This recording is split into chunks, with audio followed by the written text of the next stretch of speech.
Why doctors want to banish the term dry drowning? Some emergency medicine doctors want to banish the phrase dry drowning because the term doesn't actually refer to any medically accepted conditions. Dry drowning tends to come up in the summer, as it did this June, after a young boy in Texas died several days after swimming and his parents were told it was because of dry drowning. But terms such as dry drowning, delayed drowning and secondary drowning are all incorrect, and can cause unnecessary alarm, according to the American College of Emergency Physicians, ASEP.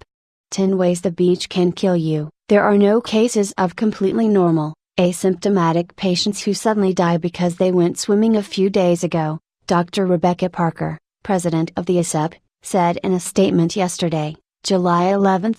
It's time to retire those incorrect terms, because it is inaccurate and incorrect to say a child was initially fine after a water event and then dry drowned a day or a week later. Parker said media reports of such instances unduly alarm parents. Still, in very rare instances, a person can die as a result of breathing problems several days after being submerged in water. The name for such an occurrence? Drowning. The definition of drowning is when a person has any type of breathing problems after being submerged in a liquid, said Dr. Howard Mell, an emergency medicine physician and a spokesperson for ASEP. For example, if a person goes underwater and comes up sputtering a bit, that's technically drowning, Mell said. When most people think of drowning, they imagine a person going underwater and never coming up again because he or she dies from a lack of oxygen, Mell told Live Science. But that would be the far end of the spectrum, he said. The medical term drowning includes a wide range of scenarios, including deadly problems, but also milder ones. Drowning doesn't mean dying, he added. In the mildest cases, drowning is when water goes down the wrong pipe, but this phrase is also inaccurate, Mell noted. What's really happening is that water gets to the back of the throat and comes into contact with the epiglottis, which is the flap of cartilage in the back of the throat that blocks the breathing tube when you swallow. The muscles around the epiglottis then spasm to protect you from inhaling water.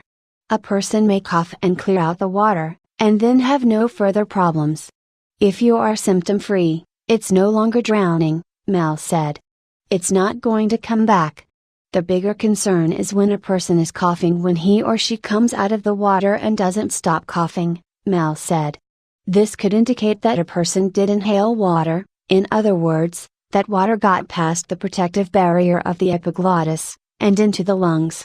10 bizarre diseases you can get outdoors. When even a drop or two of water gets into a person's lungs, it can cause problems, Mell said. This is because the water can wash away a compound called surfactant that coats the inside of a person's lungs. Surfactant is a slippery substance that helps keep the air sacs within the lungs open so that oxygen and carbon dioxide can be exchanged between the air sacs and nearby blood vessels. If the surfactant washes away, the immune system may react, leading to a deadly condition called acute respiratory distress syndrome. If a person inhaled water, and some of the surfactant was washed away, the signs of this would be clear, Mell said. A person would come out of the water coughing, or start coughing within a couple of minutes, he said. An hour later, the cough would be horrid, and an hour after that, the person would be losing their normal color, and turning gray.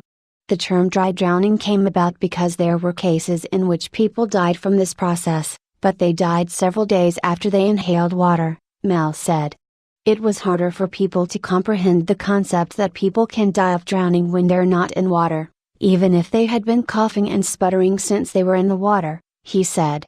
It's not a benign, mysterious process, it's an obvious process that starts right away, not several hours or days after a person gets out of the water, Mell said. There's no process that would be considered drowning that would start only several hours after a person was out of the water, Mell added. So if a child develops a cough a few days after swimming, that's just a cough. But if the person is coughing when he or she comes out of the water, and that coughing continues and gets worse, the person definitely should be taken to the emergency room, Mell said. In addition to the ASEP, these organizations also discourage the use of terms such as dry drowning and secondary drowning. The World Health Organization, the International Liaison Committee on Resuscitation, the Wilderness Medical Society, the International Life-Saving Federation, the International Conference on Drowning, the American Heart Association, the American Red Cross and the Centers for Disease Control and Prevention.